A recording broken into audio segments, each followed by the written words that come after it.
Hey there YouTube, this is the LonChaneyReviewer, and I'm going to continue my favorite film series with my top 5. Starting off with number 5, Charlie Chaplin's City Lights. Arguably one of the greatest films ever made, released in 1931, in a time where everything was sound, unless you were in an Asian country, because apparently there were some Asian countries that were still doing silent films, or if you were Charlie Chaplin, because there were a lot of reasons why Chaplin probably didn't go immediately into sound, and I will discuss them just to give you an idea. Charlie Chaplin at the time was like the most famous thing ever. Like, I try to think of a comparison I can give to Charlie Chaplin, but there's really none. Because it's like, okay, he's like a comedian, a director, musician. So already I'm naming I'm already naming a comedic actor, a musical composer, a filmmaker, a writer, physical comedian, and all these sort of things that combine into Charlie Chaplin. He's, the most famous, arguably one of the most famous figures of all time. And there are still some people, there's still people out there who know who he is, even like younger people. I do know of people who have never heard of Charlie Chaplin. They go, "Who the hell's Charlie Chaplin?" And a lot of my friends and I are like shocked when we meet these people and we explain to them who Charlie Chaplin was. And it's really no stretch of the imagination that he was arguably the most famous person in the world. Basically, let's look at 1931. Let's go back a couple years. 1927 was the premiere of The Jazz Singer, which The Jazz Singer was not the first talking picture. It's a film that has some dialogue sequences, but is mostly a silent film with a movie tone score attached to it. And, at first, it was a modest hit. It wasn't a gigantic box office triumph. It was more or less, it was a base hit, but it's after The Jazz Singer where people start to realize, hey, this sound thing is going to stick around. It's kind of like what we think of 3D.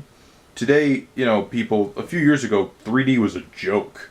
We hear Spy Kids 3D or Shark Boy and Lava Girl in 3D. It's a joke, but today, it seems like almost every action film is in 3D, although the 3D trend is somewhat declining in the sense that the sales aren't as profitable as they used to, but, movies still use 3D. Life of Pi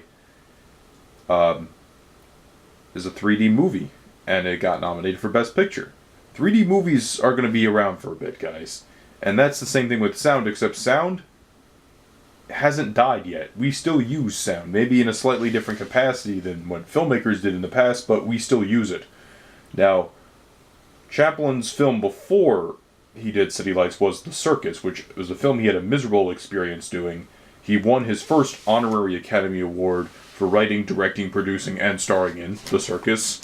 And The Circus, I think the last day of shooting of The Circus was like literally the day before or the day after The Jazz Singer first premiered, had like a sneak preview, which is always interesting when you hear those coincidences.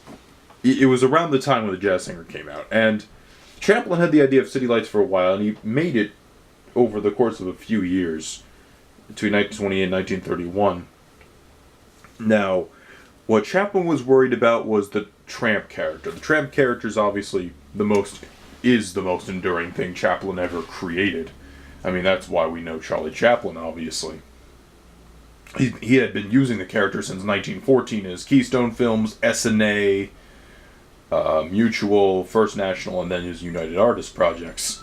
So, why did it take Chaplin so long to go to The Great Dictator to do sound? Yes, there is a sound sequence in Modern Times where he does gibberish, but that's a whole nother thing.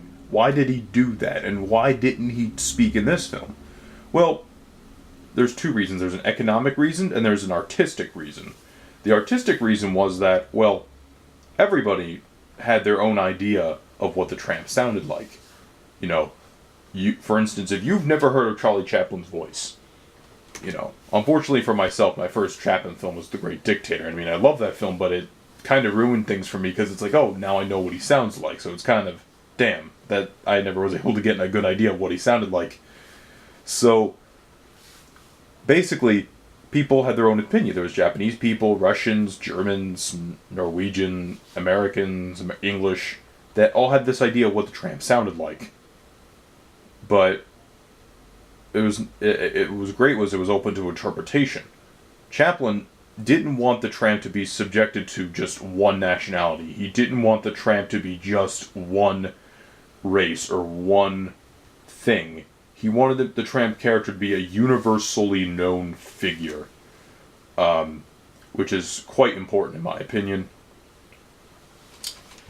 And yeah, but the other reason it correlates with this is the economics involved, and that's because sound films was a really weird market, because it's not like today where you can dub a film or subtitle a film. Back then you really didn't have those options. You either did a film in that language, or you did a whole other production of that film in another language. So there was like a Buster Keaton's first talking film. I forgot what it was called, but it was interesting to watch this documentary about it because he had to do 3 different versions: the English, the Spanish, and I think he did a French version of the same film with different actors, but he had to be in all those scenes because it was Buster Keaton. And that something similar happened with Dracula, where they did a regular version of Dracula with Lugosi, a Spanish version, and there was also a silent version to cater to markets that did not adopt sound yet. And I think that's part of the economic reason, is that a sound film for Chaplin would not be as marketable because you would lose some of the appeal. You lose some markets, you lose some money. You know, it's kind of troubling and kind of worried you a bit. And that's why Chaplin pushed ahead with City Lights, for artistic and economic reasons. And both of them, in my opinion, make a lot of sense. So, I've spent the last 7 minutes describing to you the history before City Lights. Now let me describe the plot of this film. This is, of course, a romantic comedy, where we have the Tramp character at perhaps his most gentleman-like. Like, the AFI classified him as one of the greatest movie heroes ever, this version of the Tramp. So, the plot is, the Tramp is walking around, he finds a blind flower girl. This blind flower girl thinks he's a millionaire, which I'm not going to reveal how she thinks that, because the way Chaplin does it is brilliant, yet ironic. And I don't want to spoil it, because it's amazing. And so he realizes she's blind, and he's smitten with her, and he wants to, be able to financially support her, and, basically just maybe afford her a eye surgery. And some people say that's a ridiculous concept, but you know what? It's a romantic comedy. It's a silent film. It's not in the exact same plane of reality as every other movie in existence, so just deal with it. And he tries to find ways of making money. He gets into a really funny boxing situation. He cleans up garbage off the streets. But the most funny thing is he meets a drunk millionaire, played by Harry Meyer. And this drunk millionaire is best friends with Chaplin when he's an alcoholic, but when he's sober, he's just like, who the hell is this guy? So it makes for a very interesting comedic situation, because you love the character of the drunk millionaire when he's drunk. He's just such a lovable character, even though he's very suicidal. And then when he's sober, you're like, that guy's an asshole. But understandably, because he's just like, who the hell is this guy? Who the hell is this little tramp? So, I'm trying to think of other Chaplin players that are in this. Hank Mann, who was with Chaplin for a long time, plays his boxing opponent. Alan Garcia plays the butler for the rich millionaire, and he was in Modern Times as a Henry Ford-like factory owner. And he's also been in other Chaplin films like The Circus, playing the girl's Myrna Kennedy's father and all that sort of stuff. Henry Bergman's in the film. He's a mayor of a town who's trying to dedicate a statue, and when the statue's unveiled, we find Chaplin on the statue. Which is hilarious, how he tries to dismount off the statue. What else do I love about this film? The music. The music is a very intimately played band orchestras. Not a lot of pieces in this orchestra, especially when you consider the fact that most orchestras in this day and age are at least 100 and some odd pieces of instruments. Back then, it was, at least for City Lights, Chaplin felt he needed a much more intimate score, and Timothy Brock has said that in the past too, who actually did the recent restructure of the score for Gold Rush for the Criterion release of the Gold Rush. And basically, he's just saying, City Lights, you need, at max, probably like 30 people. Maybe a little less, because it's not a gigantic symphonic score. It's a very intimate piece of music. And that's also interesting. It's Chaplin's first score that he ever wrote for one of his own films. And he uses La Violetera by Jose Padilla perfectly. It's the Flower Girls theme, and it's brilliantly used. It's a beautiful piece of music, and I also love the main City Lights theme. I'm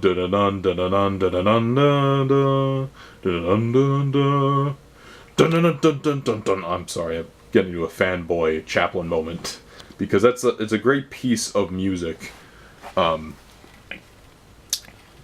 and it's actually a wonderful film, because it proves that Chaplin really was, along with F.W. Murnau, Sergei Eisenstein, and other filmmakers, one of the masters of silent cinema. You know, he uses very few title cards, but is able to tell a complete story so well.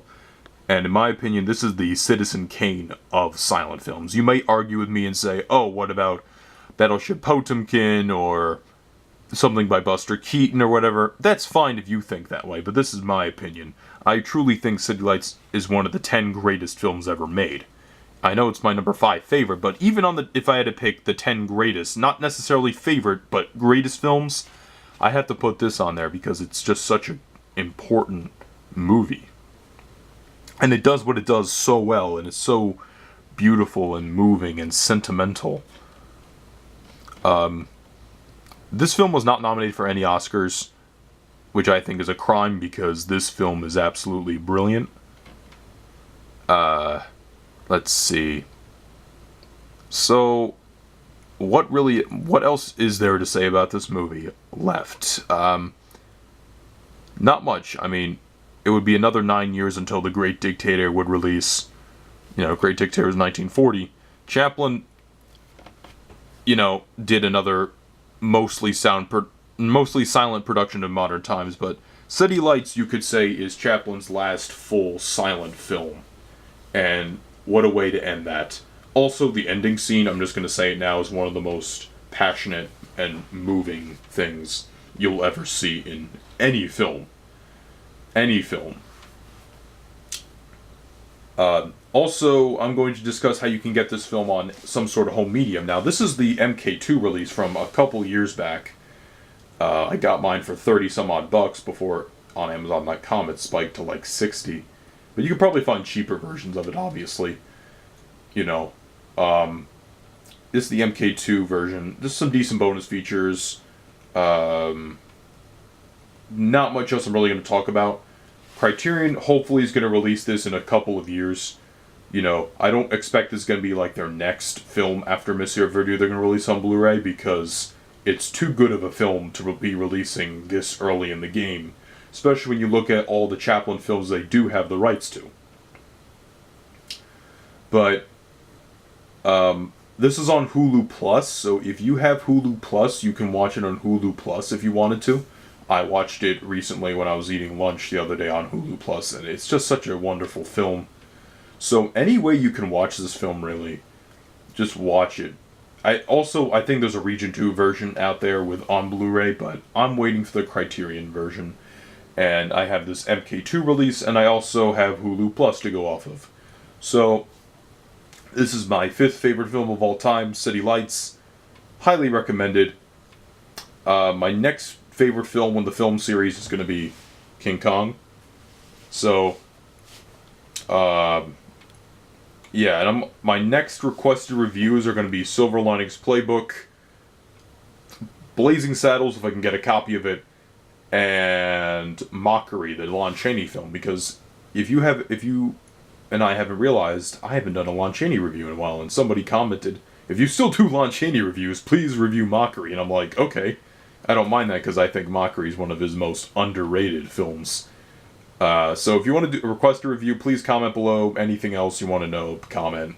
Go on my Facebook. Do whatever. Talk to you guys later. Peace.